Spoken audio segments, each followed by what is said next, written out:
This is Moonshot Minute, the Friday Rant AI work and the people caught in between. No fluff, just what is actually happening. July's layoff report just landed, and on the surface it reads like relief. Challenger, Gray, and Christmas counted 33,429 announced job cuts. That is the lowest monthly total in 2 years, down 27% from June. Year to date, we are down 41% from last year, and hiring plans just hit their best July since 2022. Now look closer. AI was still the most cited reason for cuts in July, and it has led the list for 5 straight months. Tech is still the heaviest sector by a wide margin.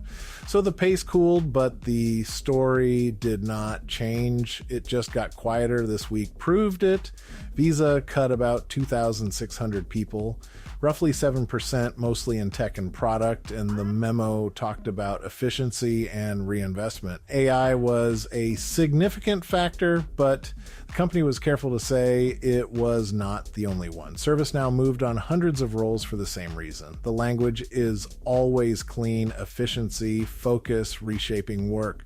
Almost nobody says the machine took the job, here's the part I want you to sit with. Some of the companies that cut for AI are already reversing. Ford brought back around 350 experienced engineers because the automated systems were missing quality problems, then went on to win J.D. Power's quality study for the first time since 2010.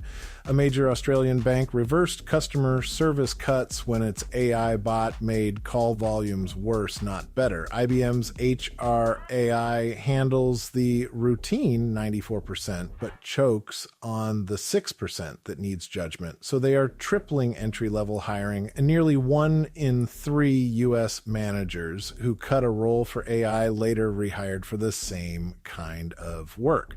OrgView found 39% of leaders made AI-related redundancies, and 55% of them now say those calls were wrong. The anticipation of what AI can do is running ahead of what it actually does. Meanwhile, the people living this are not waiting on the data. They are building in the open. Job seekers are shipping free tools that scan career pages, tailor resumes, fill out the forms, and flag the ghost jobs. The system is selective. So are the people learning to beat it? The uncounted are the ones who feel both sides of this. The silence after the application, the efficiency memo, and sometimes the quiet return of a role that was never supposed to come back. If you run a team, the hard part right now is telling the difference between a job you can actually automate and one you will be quietly rehiring for in 6 months.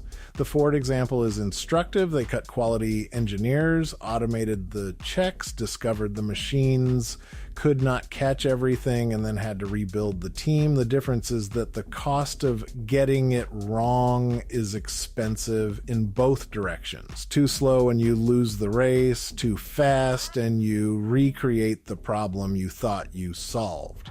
The pattern is becoming visible across sectors. The initial layoff gets the headline. The rehire happens quietly, often without a press release. The people who were cut rarely hear about the reversal. The net result is that the workforce becomes leaner, but the cost of the churn is paid by the individuals caught in the gap. That is the quiet part of the story. The numbers improved, the narrative is still selective. That is the work we do at Moonshot. If you are building a team and trying to navigate the gap between what AI can do and what it actually delivers, take a look at the show notes or reach out directly. That is your Friday Moonshot Minute. Adapt accordingly, and bye for now.